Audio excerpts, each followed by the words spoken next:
महान दानी ऋत्विक ध्वज के जीवन के सामने हमारा जीवन कुछ भी नहीं। आप हमें केवल पता बताएं। सच में सम्राट, आप एक महान त्यागी हैं, इसीलिए आपके गुणों ने आपका मार्ग पहले से ही तय कर रखा है।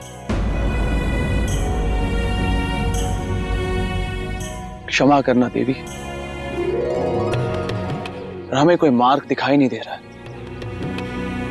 जिस स्थान से मार्ग बंद दिखे वही होगी आपकी दिशा। आज्ञा दीजिए सम्राट।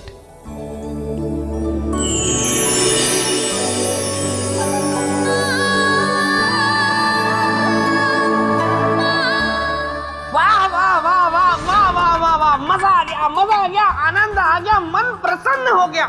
मतलब जब से समूची सृष्टि का निर्माण हुआ तब से लेकर अब तक मेरे मित्र विक्रमादित्य जैसा राजा कोई दूसरा नहीं हुआ। वाह वाह वाह, धन्य है भारतवर्ष, धन्य है उज्जैनी नगरी और धन्य हूँ मैं जिसे विक्रमादित्य जैसा मित्र मिला। क्या कहते हैं राजा भोज? सच कहा आपने बेटा। सम्राट विक्रमादित्य जैसा राजा ना कभी था और ना होगा। देवी, अगर आप अनुमति दे दें तो मैं राजन से कुछ शब्द कहना चाहता हूँ। हाँ, इसके बाद मैं एकदम चुप रहूंगा, कुछ नहीं कहूंगा, चुपचाप बैठूंगा, लेकिन अनुमति दे दीजिए। ठीक है बेताल, कहिए। हाँ तो राजन, मैं ये कहना चाहता था, इस सृष्टि में दो तरह के पुरुष होते हैं राजन। एक होते हैं ज्ञानी पुरुष और दूसरे होते हैं अज्ञानी पुरुष। ज्ञानी पुरुष वे होते हैं जो सब कुछ जानकर भी अनजान नहीं बनते, और अज्ञानी पुरुष वे होते हैं जो सब कुछ जानकर भी अनजान बने रहते हैं, जैसे आप। क्योंकि आप जानते हैं कि मेरे मित्र जैसा राजा ना तो कोई हुआ है और ना होगा, लेकिन उसके बाद भी आप उसके सिंहासन के पीछे हट किए हुए हैं और देवियों को भी कष्ट दे रहे हैं, है ना देवी? सही कहा ना मैंने? सही कहा या गलत कहा, जो भी कहा बहुत कहा। अब मैं कहूंगी और आप सिर्फ सुनेंगे। तो राजन, सम्राट विक्रमादित्य उस स्वर्ण पोटली को खोजते हुए कठिन रास्ते पर चल पड़े, अपने लक्ष्य की तरफ।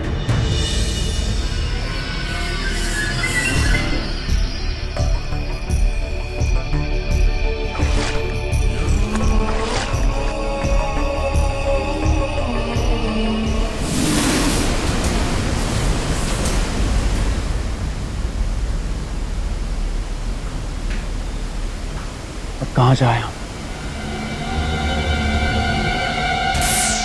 जिस स्थान से मार्ग बंद दिखे वही होगी आपकी दिशा।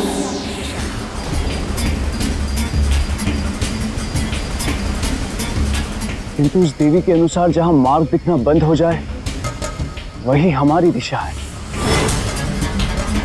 इसका मतलब स्वर्ण पोटली प्राप्त करने का असली मार्ग इसी झरने के भीतर है।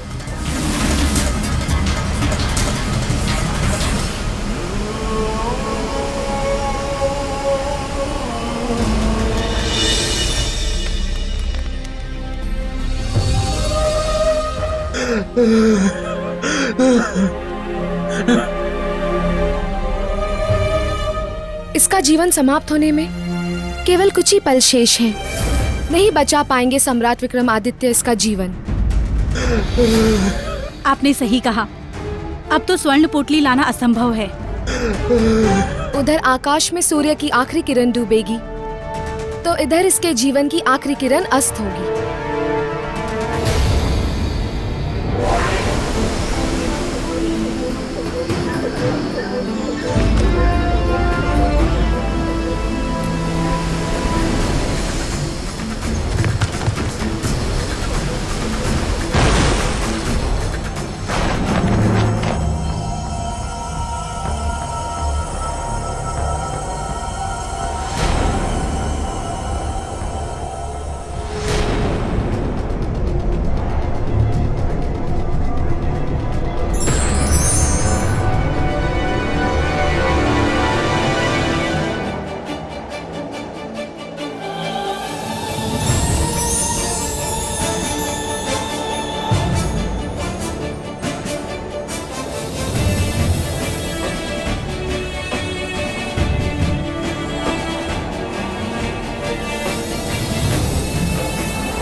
और इस प्रकार सम्राट विक्रमादित्य स्वर्ण पोटली पाने में असफल रहे।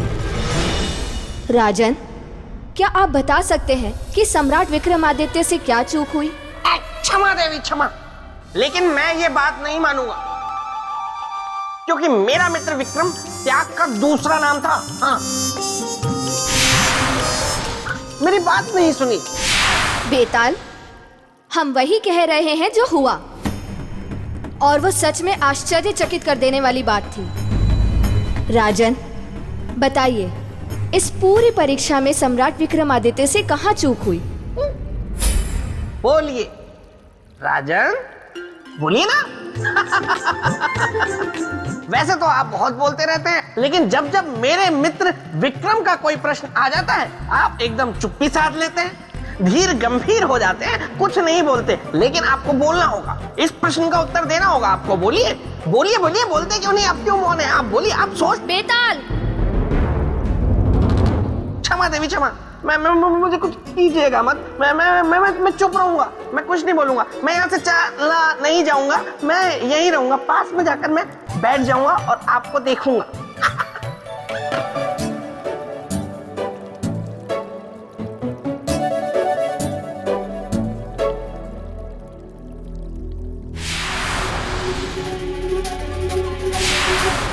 जवाब दीजिए राजन। लक्ष्य को प्राप्त ना करना असफलता नहीं होती देवी। तो क्या असफलता है? हाँ देवी, सच्चे अर्थ में त्यागी पुरुष के लिए सफलता होती है कि मृत्यु को अपने सामने देखकर भी अपने प्रयास से पीछे नहीं हटना। सच्चे त्याग की यही परिभाषा, दूसरों के लिए जीना और दूसरों के लिए मरना। ऐसे महात्यागी पर संदेह निराधार। वाह राजन, त्याग जीवित व्यक्ति करता है, मरा हुआ व्यक्ति ना तो सफल होता है और ना ही त्याग करता है। और सम्राट विक्रमादित्य मृत्यु के कगार पर थे। देवी, जिस व्यक्ति में दूसरों की भलाई के लिए अपने जीवन को त्यागने का साहस होता है, उस व्यक्ति की ना तो कभी मृत्यु होती है और ना ही पराजय। वो अमर होता है और उसके लिए परिस्थितियों को भी बदलना पड़ता है, क्योंकि त्याग कभी निष्फल नहीं जाता।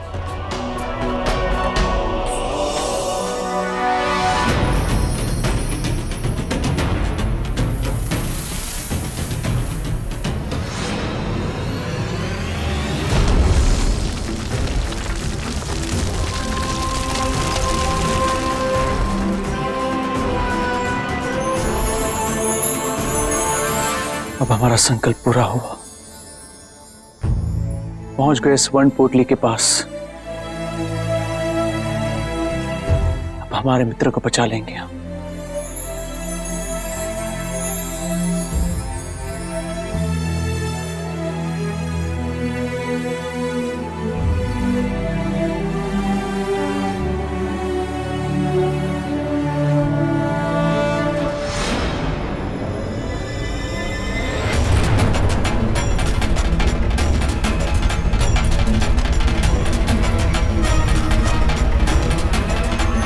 सम्राट विक्रमादित्य।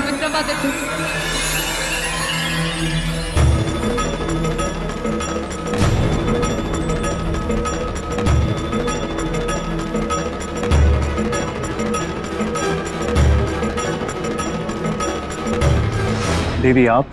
हाँ, मैं यक्षलोक की राजकुमारी यक्षिनी हूं। सम्राट, इस पोटली को वापस रख दीजिए, क्योंकि ये स्वर्ण पोटली इस स्वर्ण लोक का आधार है, और आधार के हटने का अर्थ है स्वर्ण लोक का अंत।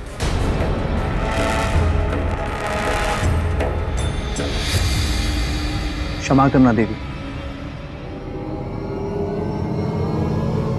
परंतु ये स्वर्ण पोटली हम आपको वापस नहीं कर सकते, क्योंकि ये किसी के जीवन का आधार है, और इसे वापस करने का अर्थ है उसके जीवन का अंत। किसके? हमारे मित्र मित्र? ऋत्विक ध्वज। स्वर्ण पोटली से जीवन की रक्षा? किंतु जीवन की रक्षा तो दवा से होती है ना? बीमार मनुष्य की रक्षा दवा से होती है देवी, परंतु हमारे मित्र बीमार नहीं है। तो फिर? महादानी है वो, और इसीलिए हमारा इस स्वर्ण पोटली को उन तक पहुंचाना आवश्यक है। कृपया हमें इसे ले जाने का मार्ग बताएं, जिससे ये स्वर्ण लोक भी नष्ट न हो। और आप इस पोटली को भी साथ ले जाएं। हाँ देवी। तो फिर इसे यहाँ से ले जाने का एक ही मार्ग है। वो क्या है? यदि आप अपना शीश काटकर इस स्वर्ण पोटली के स्थान पर रख दें,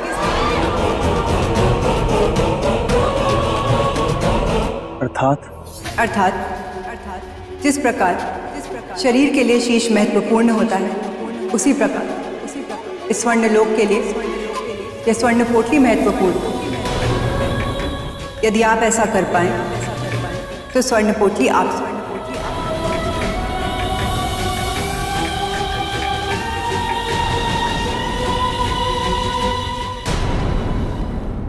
बताइए राजन, सम्राट विक्रमादित्य किस चीज का त्याग देंगे? अपने जीवन का या स्वर्ण पोटली का? राजन, प्रश्न बहुत उलझा हुआ है और आप बहुत सुलझे हुए मनुष्य हैं। इसीलिए कहता हूँ, क्यों उलझ रहे हैं इस प्रश्न उत्तर की पहेली में? छोड़ दीजिए सब। कह दीजिए देवी से कि मैं इस प्रश्न का उत्तर नहीं दूंगा, मैं जा रहा हूँ अपने राज्य, मुझे और भी बहुत कार्य है। सोचिए राजन, जब आप अपने राज दरबार में पहुंचेंगे तो वहां आपका कैसा भव्य स्वागत होगा। आप पर पुष्प वर्षा होगी, आपकी आरती उतारी जाएगी राजन, आरती। और फिर विरह गीत भी गाए जाएंगे, मंगल गीत गाए जाएंगे।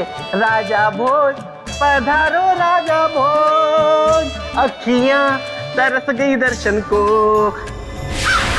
राजा भोज पधारो राजा भोज, अखियां तरस गई दर्शन को। क्षमा देवी क्षमा, मैं भावनाओं में बह गया, इसलिए ये कह गया। बेताल, अब अगर आप चाहते हैं कि आपकी आवाज हमेशा के लिए कौवे जैसी ना रहे, तो आप एकदम शांत रहेंगे। जी देवी।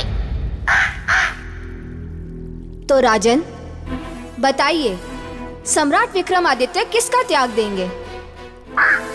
जीवन का या स्वर्ण पोटली का? निश्चित रूप से उन्होंने अपना जीवन त्यागा हो। इतने विश्वास से आप कैसे कह सकते हैं कि उन्होंने अपना जीवन ही त्यागा होगा? आपकी इस बात का आधार क्या है? निस्वार्थ त्याग, किसी और के जीवन को बचाने की उनकी इच्छा, धर्म और वचन को निभाने का संकल्प, और ये केवल वही कर सकता है जो जानता हो कि अमरता और मोक्ष केवल सच्चे त्याग से ही प्राप्त होता है। ठीक है देवी, हम स्वर्ण लोक की सुरक्षा के लिए और अपने मित्र ऋत्विक ध्वज के जीवन को बचाने के लिए अपने प्राणों का त्याग करने के लिए तैयार हैं।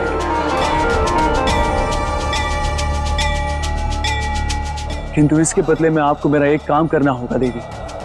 क्या? हमारी मृत्यु के बाद आपको ये स्वर्ण पोटली हमारे मित्र ऋत्विक ध्वज को जाकर देनी होगी।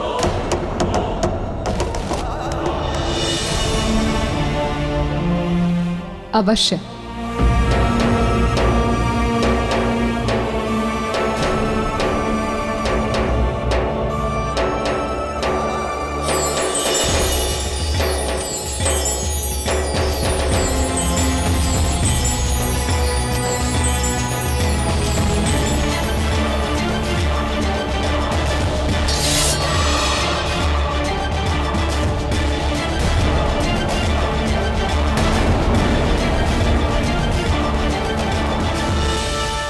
हे परमपिता, अब साक्षी है हमारे इस प्राणों के त्याग की।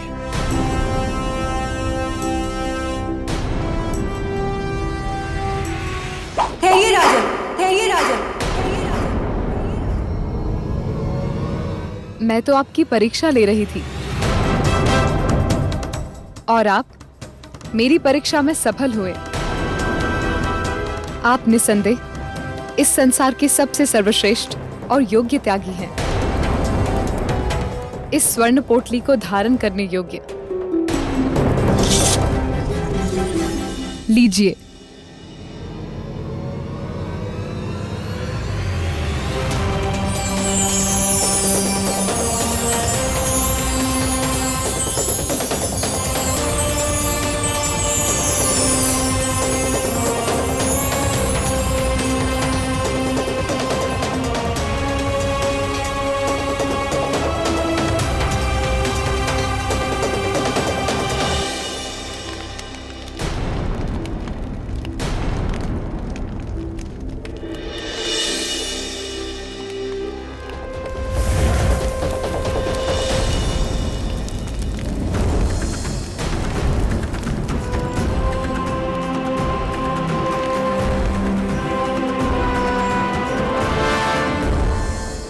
आंखें खोलो मित्र।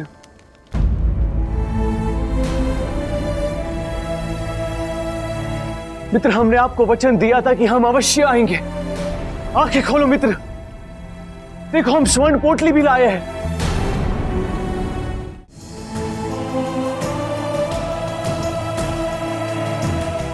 देखिए मित्र, उठिए, आंखें खोलिए मित्र।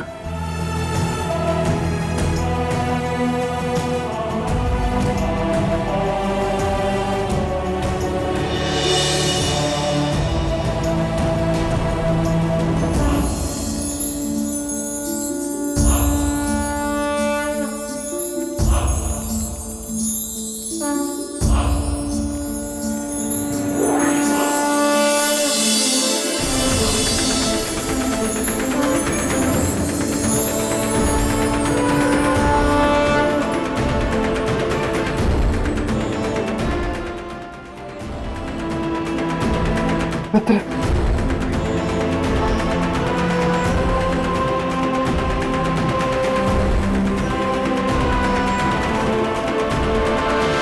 धन्यवाद मित्र, बहुत बहुत धन्यवाद। राजन, इस संसार में ना तो आपकी तरह कोई त्यागी है और ना ही भविष्य में होगा। जिस तरह देवों में देवेंद्र श्रेष्ठ हैं, उसी तरह नरों में आप नरेंद्र होंगे, अर्थात मनुष्य में इंद्र।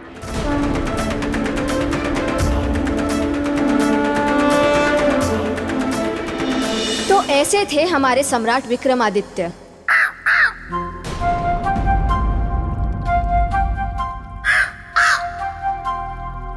देवी, यदि आप उचित समझें तो बेताल को अपनी आवाज वापस कर दें। ये सही कह रहे हैं।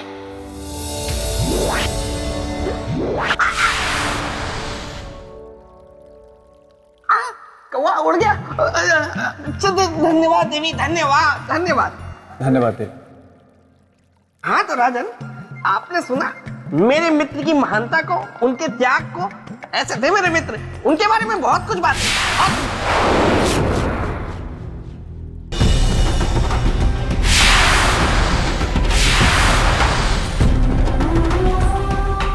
इसलिए इस सिंहासन को धारण करने के लिए सम्राट विक्रमादित्य के समान त्याग का होना आवश्यक है। अब स्वयं को परखिए और बताइए, क्या आप में उनके समान त्याग का गुण है? देवी स्वयं अपने गुणों का बखान तो मूर्ख करते हैं, बुद्धिमान नहीं। बुद्धिमान अपने गुणों को सिद्ध करते हैं अपने कर्मों से, अपनी बातों से नहीं।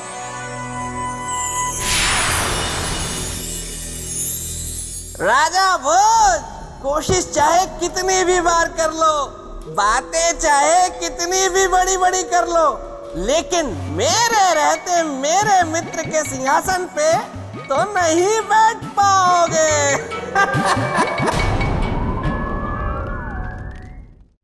राजा भोज, कोशिश चाहे कितनी भी बार कर लो, बातें चाहे कितनी भी बड़ी बड़ी कर लो, लेकिन मेरे रहते मेरे मित्र के सिंहासन पे तो नहीं बैठ पाओगे।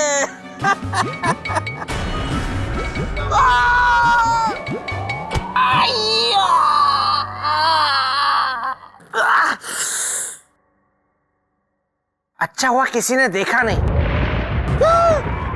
बेताल, मैं प्रेतलोक से आकाशवाणी बोल रही हूँ। अब से लेकर अगले कुछ समय तक तुम्हारे मुंह से ना नहीं निकलनी चाहिए, चाहे कोई भी प्रश्न हो, तुम्हें हाँ ही कहना है, क्योंकि अगले कुछ समय तक नकारात्मक नक्षत्र चल रहा है। अगर इसमें कोई बेताल नकारात्मक उत्तर देगा तो वो बेताल हमेशा के लिए गधा बन जाएगा। अब जब तक पुनः आकाशवाणी ना हो, तुम्हें हाँ ही बोलना पड़ेगा, सिर्फ हाँ।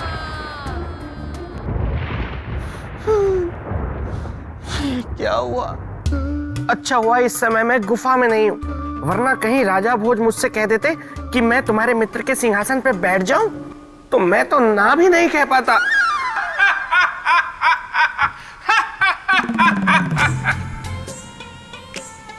विवाह कुंडल तुम? हाँ, मैं विवाह कुंडल प्रेत लोक में बनाता हूँ जोड़े, कुछ ज्यादा कुछ थोड़े। तो जाके जोड़े बनाओ प्रेत लोक में, यहाँ क्या करने आए हो? अरे मुझे बेतालनी मिली थी, उसने मुझे बताया कि तुम उससे विवाह करने के लिए तैयार हो गए हो। उसी ने मुझे यहाँ भेजा है मुहूर्त निकालने और तारीख निश्चित करने के लिए। पर उससे पहले मैं सुनिश्चित कर लूं तुम्हारे मुख से, क्या तुम उससे विवाह करने के लिए तैयार हो? तुम्हें हाँ ही बोलना पड़ेगा, अन्यथा तुम हमेशा के लिए गधे बन जाओगे। क्या करूं? ना भी तो नहीं बोल सकता। अरे बोलो।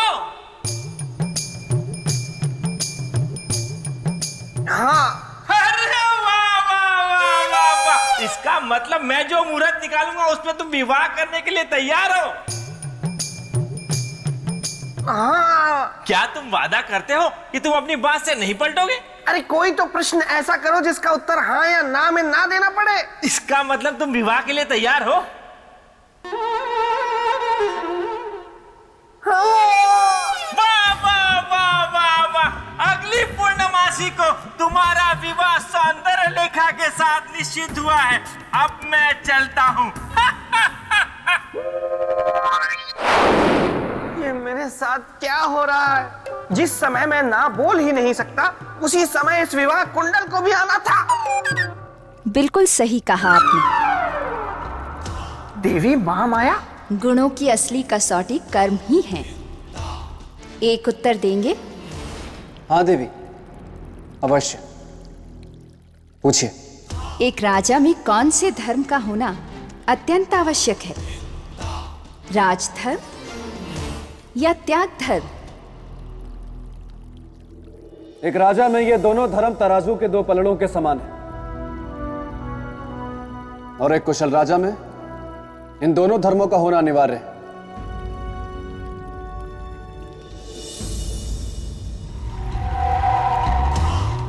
किंतु आपकी दृष्टि में इन दोनों में बड़ा कौन है? त्याग धर्म या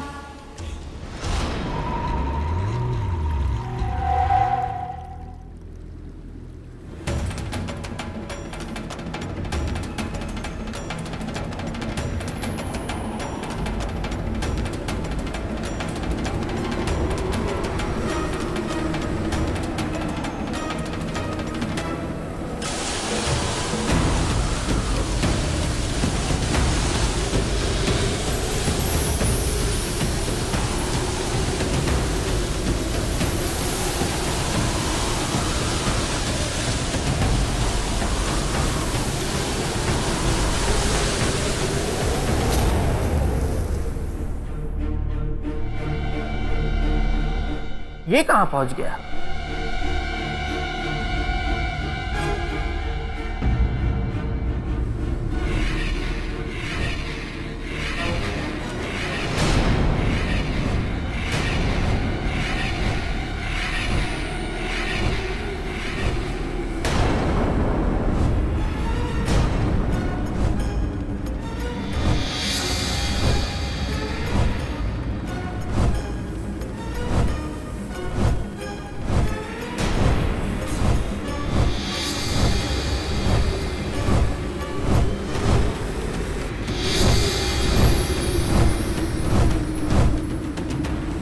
ये पक्षी राजा भोज को कहां ले जा रहे हैं? इसे इनसे चाहिए क्या?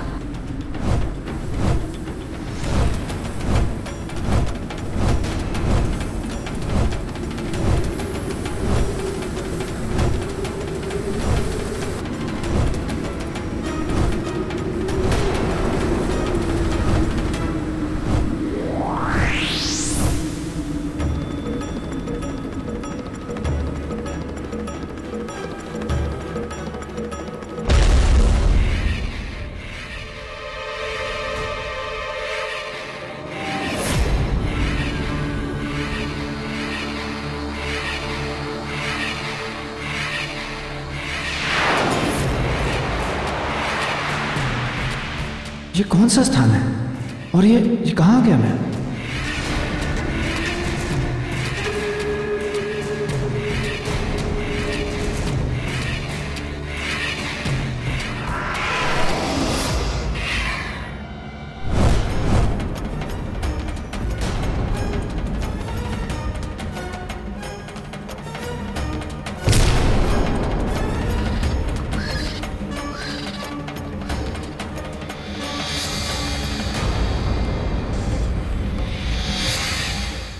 कौन हो तुम और मुझे यहां क्यों लाए हो? मैं इन पक्षियों का राजा हूं, पक्षीराज।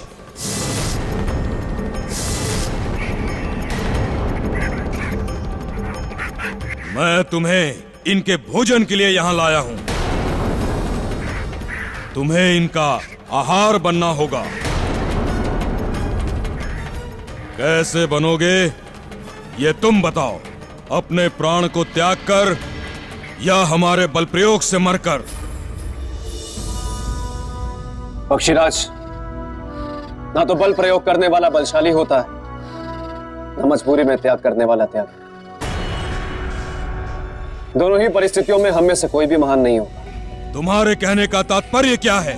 कहने का तात्पर्य यह कि जो बलवान होता है वो सामने वाले को बराबरी का मौका देता है, और जो त्यागी होता है वो स्वेच्छा से त्याग करता है। स्पष्ट बोलो।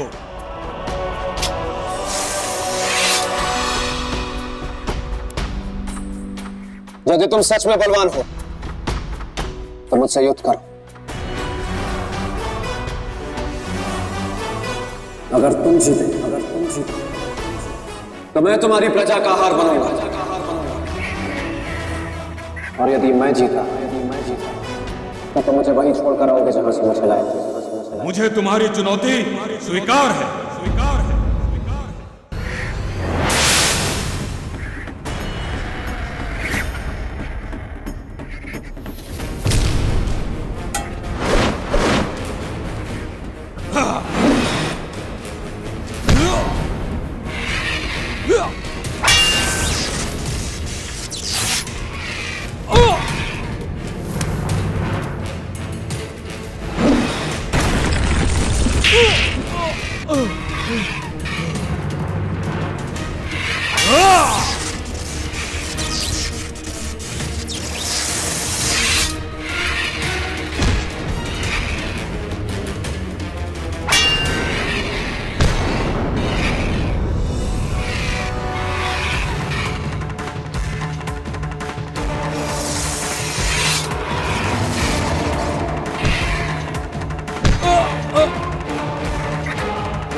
भोज, वाह! पराक्रम तो तुम में है, वो भी अद्भुत।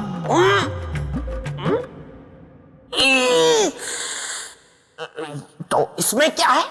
हा? मेरा मित्र विक्रम था ना, वो तो इससे कई गुना ज्यादा पराक्रमी था।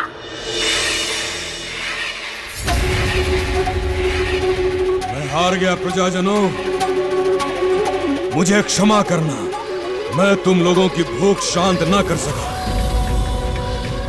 इसीलिए आप सब मुझे खाकर अपनी भूख शांत करें।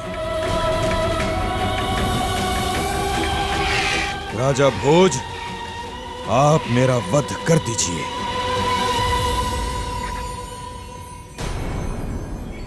नहीं पक्षीराज, आप ऐसा नहीं करेंगे।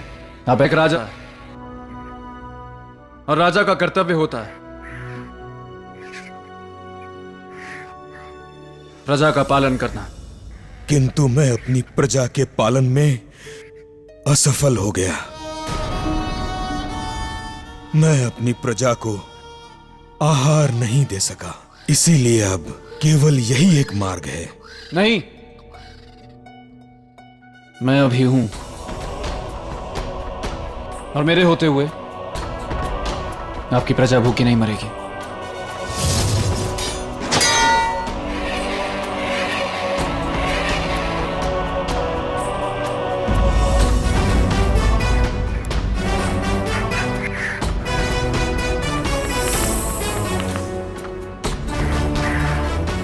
आपके पक्षी अब मुझे भोजन के रूप में ग्रहण करेंगे। नहीं नहीं, ये नहीं हो सकता।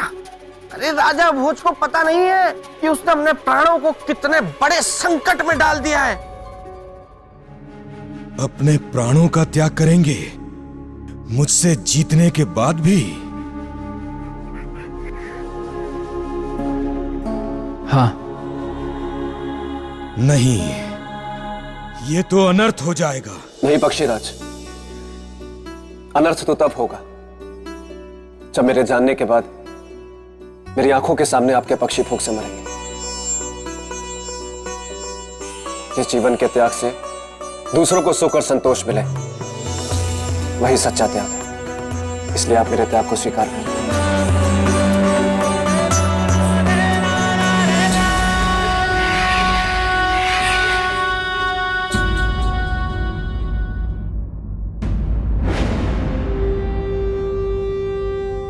आइए पक्षियों, मुझे अपना आहार बनाकर अपनी भूख शांत करिए।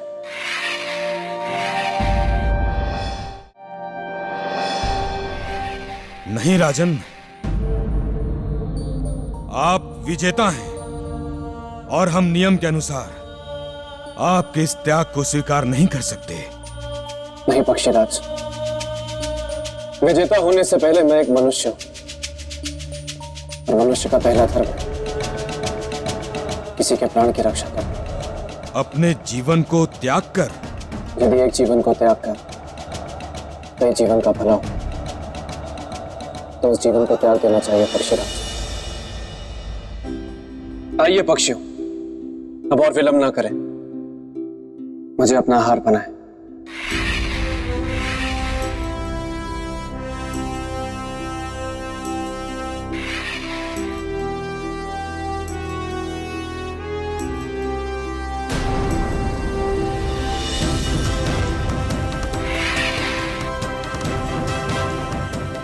त्याग के अर्थ को जानना और उसे जीवन में उतारना दोनों खूबियां जानते हैं राजा भोज, और एक सच्चे त्यागी की यही तो पहचान है।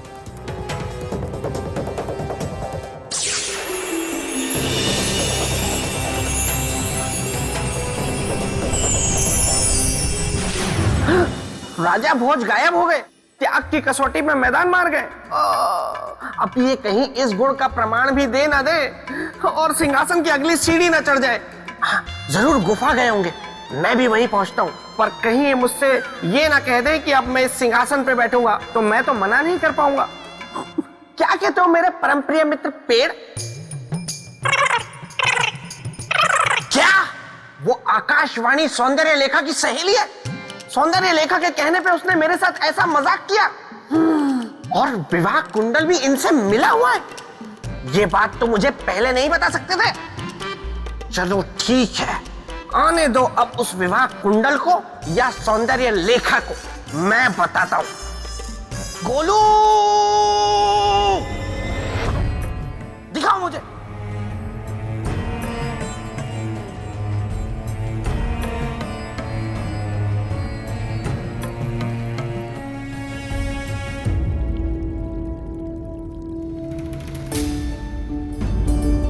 देवी, आप ये? हाँ, मैं कबूतरों को भोजन दे रही हूँ,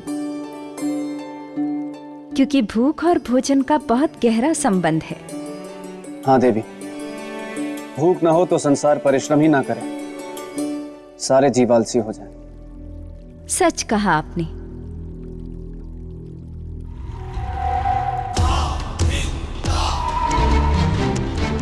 अच्छा, मैंने आपसे एक प्रश्न पूछा था। क्या? कौन सा धर्म बड़ा है, राजधर्म या त्याग धर्म? प्रणाम देवी, मैं आ गया। बेताल, तुम फिर से यहाँ आ गए? व्यवधान डालने में तुम्हें आनंद आता है क्या? नहीं नहीं नहीं नहीं, नहीं। वो तो देवी, जब भी मैं आपको देखता हूँ ना, तो मेरे मन में आपसे मिलने की अभिलाषा उछल पड़ती है, तो मैं यहाँ कूद जाता हूँ। मैं कोई राजा भोज से मिलने थोड़े ही आता हूँ। वैसे भी जिसका मित्र विक्रम हो, वो राजा भोज से मिलने क्यों आएगा?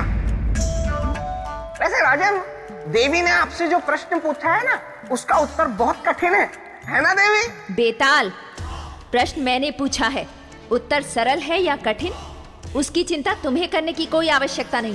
नहीं, लेकिन देवी मैं तो ये बेताल,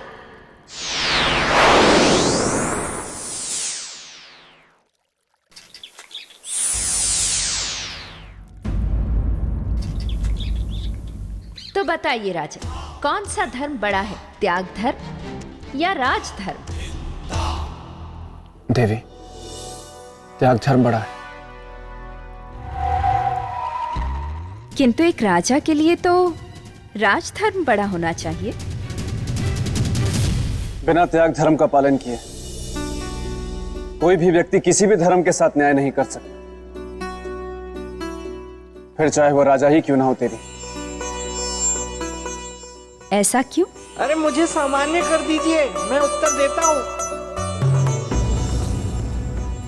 क्योंकि त्याग धर्म ही व्यक्ति के मन से अपने पराये का भेद मिटाता है, सबको समान दृष्टि से देखने की शक्ति देता है। बिना त्याग धर्म का पालन किए राज धर्म का पालन नहीं हो सकता। देव, अरे मुझे क्यों त्याग रहे हैं, मुझे ठीक कर दो। इसीलिए त्याग धर्म बड़ा है। बिल्कुल सही कहा आपने राजन। देवी, मैं आपसे एक प्रश्न पूछना चाहता। पूछिए। पक्षीराज ने जो मेरे साथ किया उसका रहस्य क्या था? उन्होंने ऐसा किया क्यों? ताकि आप सिंहासन को प्राप्त करने की एक और सीढ़ी चढ़ सकें। हाँ, जिसका डर था वही हुआ।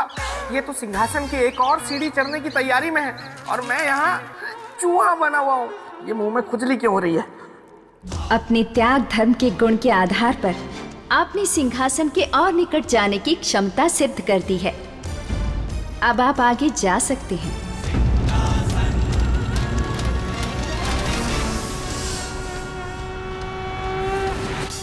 किंतु याद रहे,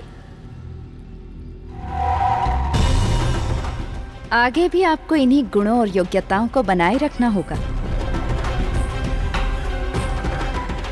आपकी इस बात को सदा ध्यान में रखूंगा देवी।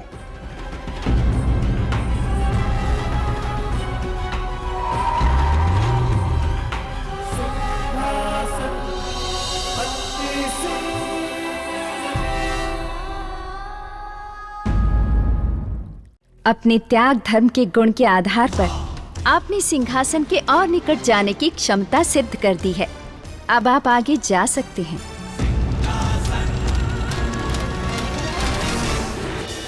किंतु याद रहे, आगे भी आपको इन्हीं गुणों और योग्यताओं को बनाए रखना होगा। आपकी इस बात को सदा ध्यान में रखूंगा देवी।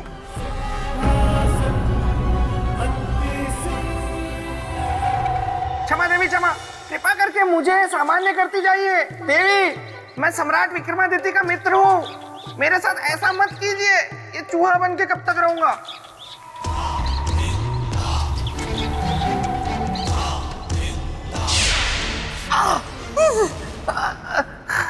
धन्यवाद देवी, धन्यवाद।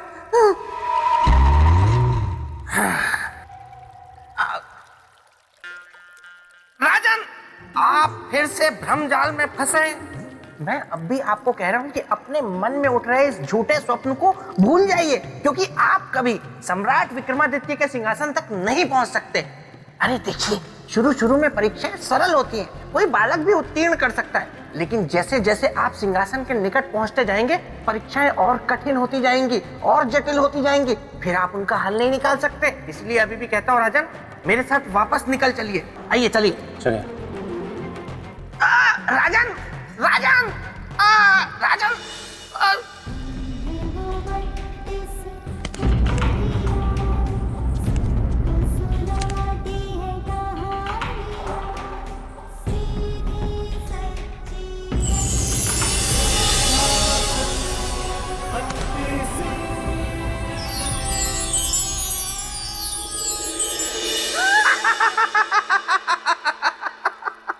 देखा, मैंने रहा था, लेकिन आपने मेरी बात नहीं मानी।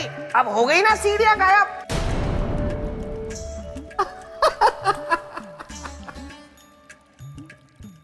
बेताल, मैं जानता हूं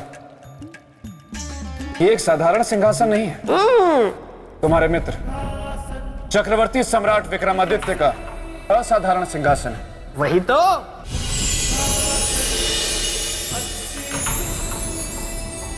मेरा नाम है चंद्रकला और मैं इस सिंहासन में न्याय की प्रतीक हूं। राजा भोज, आपका उद्देश्य मैं जानती हूं कि आप यहां क्यों आए हैं, किंतु आप अपने उद्देश्य में सफल नहीं हो पाएंगे। बिल्कुल सही कहा देवी आपने। यही बात तो कब से मैं इन्हें समझाने का प्रयत्न कर रहा हूँ। मैं बेताल आपको प्रणाम करता हूँ देवी। हम आपको जानते हैं बेताल, लेकिन आप यहाँ क्यों आए हैं? जहाँ मेरे मित्र की चर्चा वहाँ मैं। लेकिन आप बिल्कुल चिंता ना करें देवी, मैं एकदम शांत रहूंगा, कुछ नहीं बोलूंगा, क्योंकि जो मैं कहना चाहता हूँ वो आप स्वयं कह रही हैं। मैं यही हूँ। राजन, आप इस सिंहासन बत्तीसी को कभी प्राप्त नहीं कर सकते। परंतु क्यों देवी? मैं सिंहासन बत्तीसी को अपनी प्रजा के हित के लिए प्राप्त करना चाहता हूं। आप मुझे अवसर दें, मैं किसी भी चुनौती के लिए तैयार हूं। चुनौती नहीं है, एक कसौटी है जिस पर आपको खरा उतरना होगा। मैं तैयार हूं देवी। तो सबसे पहले आपको चक्रवर्ती सम्राट विक्रमादित्य के न्याय के विषय में जानना होगा। अवश्य जानना चाहूंगा। तो सुनिए, चक्रवर्ती सम्राट विक्रमादित्य इस संपूर्ण धरती पर एक अकेले न्यायप्रिय राजा थे। उनके समान इस धरती पर और कोई दूसरा न्यायप्रिय राजा नहीं था। एक समय की बात है जब चक्रवर्ती सम्राट विक्रमादित्य के दरबार में आधी रात को एक महिला न्याय मांगने आई। हमारे साथ अन्याय हुआ है महाराज, न्याय कीजिए, न्याय कीजिए महाराज, न्याय कीजिए, न्याय कीजिए।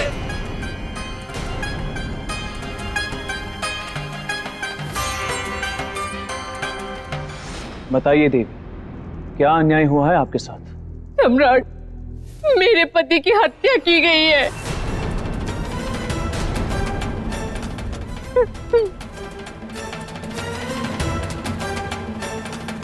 किसने की है हत्या? बताइए हमें, इस अपराध का कठोर दंड मिलेगा। क्षमा करें चक्रवर्ती सम्राट,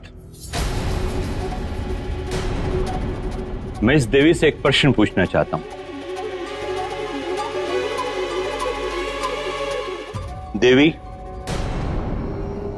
यदि मैं भूल नहीं कर रहा हूं तो आप इस राज्य के निवासी नहीं।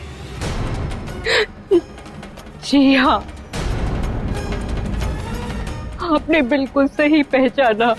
मैं इस राज्य की नहीं हूँ, पड़ोसी राज्य में रहने वाली हूँ। पड़ोसी राज्य की? जी हाँ। अब तो न्याय के लिए आपको अपने राज्य के राजा के पास जाना चाहिए। आप यहाँ क्यों आई? सम्राट, वो इसलिए कि जिस तीर से मेरे पति की हत्या हुई है वो आपके राज्य का था।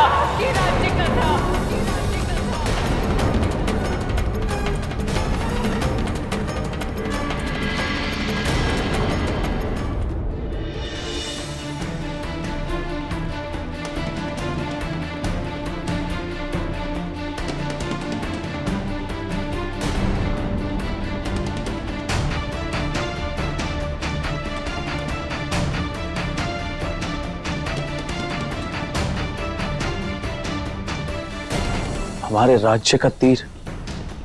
जी।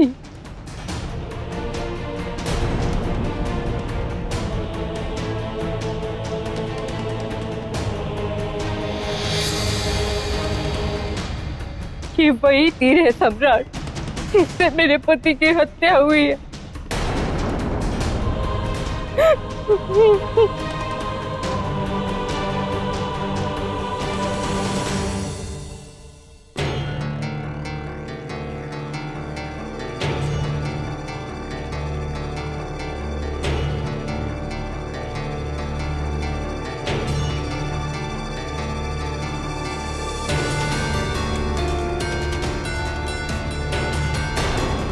वास्तव में राजकीय तीर है। इसे रखने का अधिकार केवल उच्च अधिकारी एवं मंत्रीगण को है। इसने किया होगा इस तीर का प्रयोग।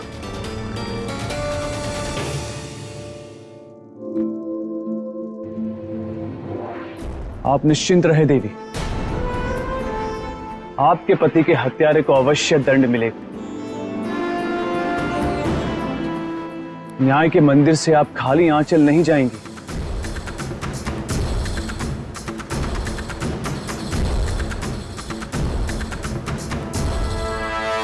सम्राट के सामने था एक प्रश्न बड़ा, विराट न्याय का रूप खड़ा। क्या हत्या थी केवल एक राजकीय समस्या?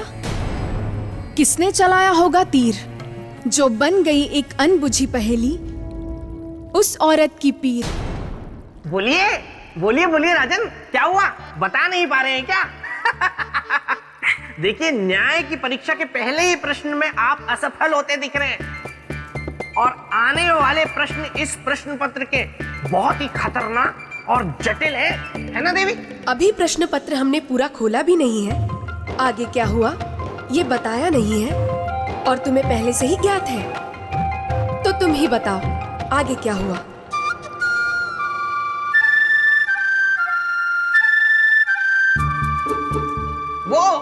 वो देवी, मैं तो केवल अनुमान लगा रहा था कि जब पहला ही प्रश्न इतना सर घुमा देने वाला है तो आगे आने वाले और प्रश्न कितने जटिल होंगे। तो मैं राजा भोज को सलाह दे रहा था, क्योंकि मैं इनका शुभ चिंतक हूं ना। आप बोलिए, मैं जाता हूं। तो बताइए राजन, ऐसी स्थिति में जब हत्या की शक की सुई चक्रवर्ती सम्राट विक्रमादित्य के किसी अत्यंत निकट व्यक्ति पर घूम रही हो, तो क्या सम्राट ने निष्पक्ष न्याय किया होगा? सम्राट ने निष्पक्ष न्याय किया होगा? बिल्कुल किया होगा देवी, क्योंकि जब एक राजा अपने न्याय के सिंहासन पर बैठता है तब वो राजधर्म से बंधा हुआ केवल एक सम्राट होता है, जिसकी दृष्टि में सभी समान होते। यदि कोई सामने होता है तो वो होता है न्याय, वो अपराधी और उसके दंड का विधान। वाह वाह वाह वाह वाह राजा भोज, वाह वाह वाह राजा भोज, वाह वाह से भी बढ़कर वाह वाह वाह वाह वाह वाह वाह वाह। बेताल,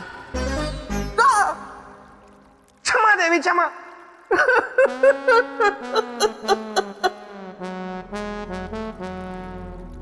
देवी, ये जानकर कि वो तीर राजकीय है और सम्राट के किसी निकट व्यक्ति ने चलाया है, तो सम्राट ने क्या किया? राजन, सम्राट विक्रमादित्य ने अपने मंत्रियों की एक सभा बुलाई। तो आप सबका कहना है कि आप में से ये तीर किसी का भी नहीं है? नहीं सम्राट। ठीक,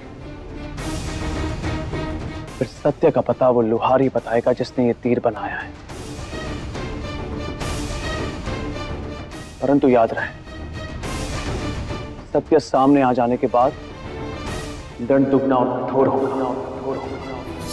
एक हत्या के अपराध का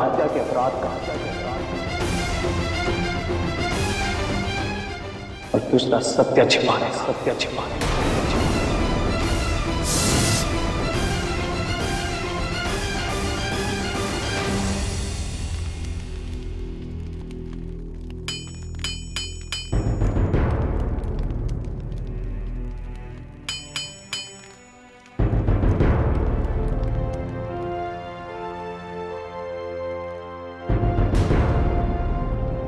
सम्राट की जय हो। सम्राट, आप यहाँ कारखाने में मुझे आदेश करके बुलवा लिया होता, आपने क्यों कष्ट किया? नीति कहती है कि प्यासे को ही कुएं के पास जाना चाहिए, सो हम आ गए। क्षमा कीजिएगा महाराज, मैं कुछ समझा नहीं। आप सब समझ जाएंगे।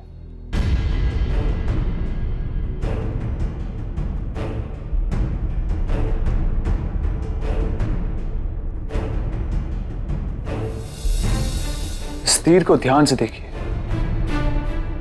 और बताइए कि ये तीर आपसे किसने बनवाया है?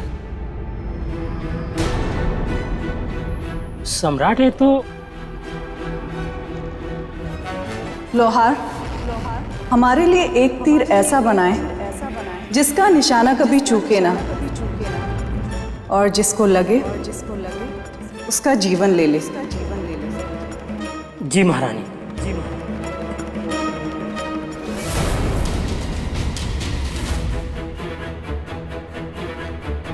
मैं आपसे कुछ पूछा? घबराए मत, आपसे कोई कुछ नहीं पूछेगा। आप केवल हमें बताइए। मुझे अच्छी तरह से याद है महाराज, ये तीर मैंने महारानी जी के कहने पे बनाया था। महारानी जी जब शस्त्राभ्यास के लिए गुरुजी के पास जाती थी, उस समय मैंने ये तीर उन्हें बना कर दिया था। देखा, न्याय की जैसी परीक्षा मेरे मित्र विक्रम के सामने आई, वैसी परीक्षा किसी के सामने ना आए। देवी कितने पते की बात कह रही हैं? बेताल, हमने सुना है कि आप प्रेत भूमि में रहते हैं। सही सुना है देवी। और हमने तो ये भी सुना है कि आप बहुत हट्टी हैं। गलत सुना है देवी। देखिए, अब सम्राट विक्रमादित्य की कहानी सुनकर आप फिर से भावुक न हो जाए, इसलिए आपका प्रेत भूमि में वापस जाना आवश्यक है। नहीं नहीं देवी, ऐसा मत कीजिए, मुझे यहाँ रहने दीजिए ना देवी।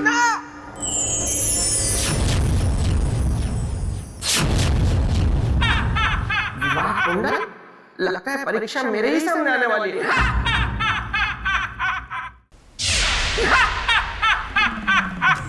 अरे बधाई हो बेताल, बधाई हो, तुम्हारे विवाह का मुहूर्त निकल चुका है।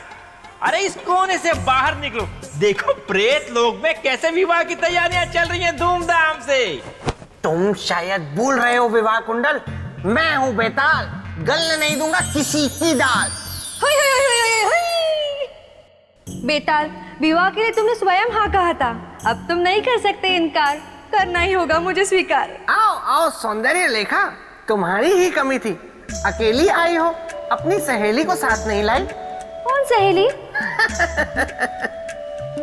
आकाशवाणी, जिसने तुम्हारे कहने पे झूठी आकाशवाणी की थी और विवाह कुंडल के साथ मिलकर मुझसे धोखे से विवाह के लिए हाँ करवाई, और धोखे से कराई गई हाँ हाँ नहीं होती।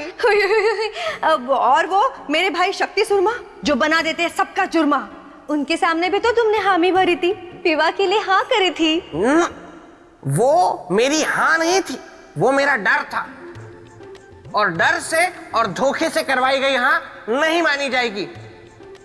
अब तुम लोगों को जो करना है कर लो, क्योंकि मैं हूं बेताल, गलने नहीं दूंगा किसी की दाल।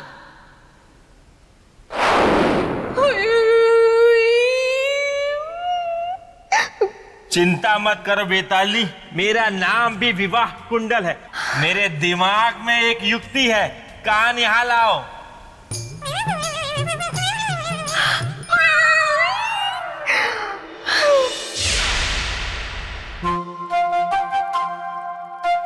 सम्राट विक्रमादित्य ने वही किया जो एक राजा को करना चाहिए था।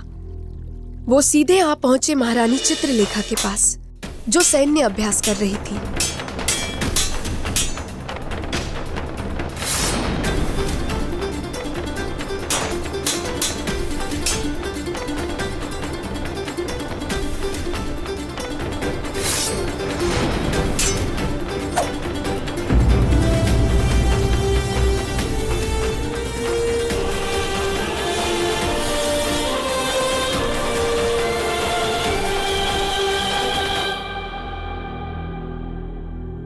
पुत्री, तलवार विद्या के साथ ही आज तुमने शस्त्र अभ्यास की सारी परीक्षा पूर्ण कर ली। अब केवल एक और परीक्षा बाकी है, इसमें तुम्हें उत्तीर्ण होना है। कौन सी परीक्षा गुरुदेव? धनुष विद्या की। अभी उसमें तुम्हारा लक्ष्य अचूक नहीं हुआ है, उसका निरंतर अभ्यास तुम्हारे लिए आवश्यक है।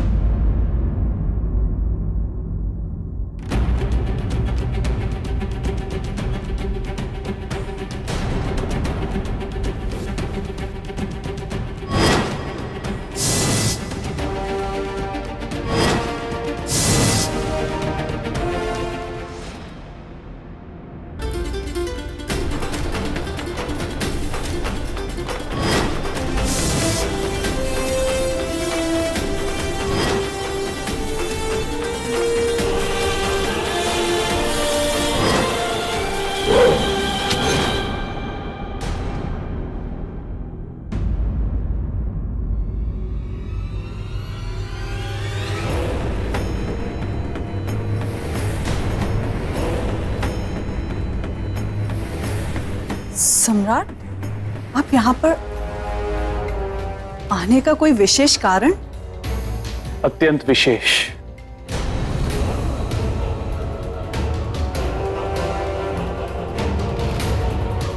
प्रणाम गुरुदेव।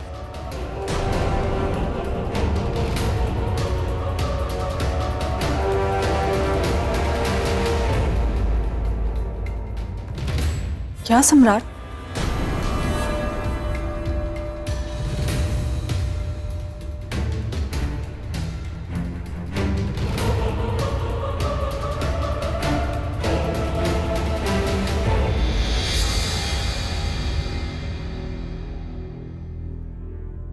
इस तीर को पहचानती है आप?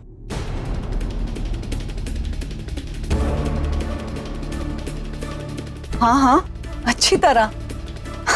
ये तो हमारा ही तीर है। अभी 2 दिन पहले ही जब हम तीर अभ्यास के लिए शिकार पर गए थे तो ये तीर हमने एक जंगली पशु पर चलाया। पर आश्चर्य की बात ये है कि शिकार के बाद ना तो हमें कोई जंगली पशु मिला और ना ही हमारा तीर।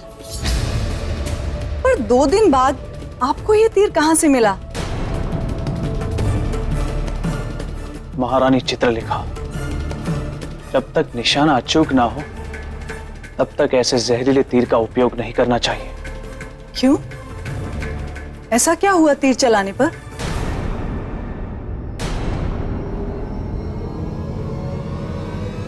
बंदी बना लिया जाए इन्हें।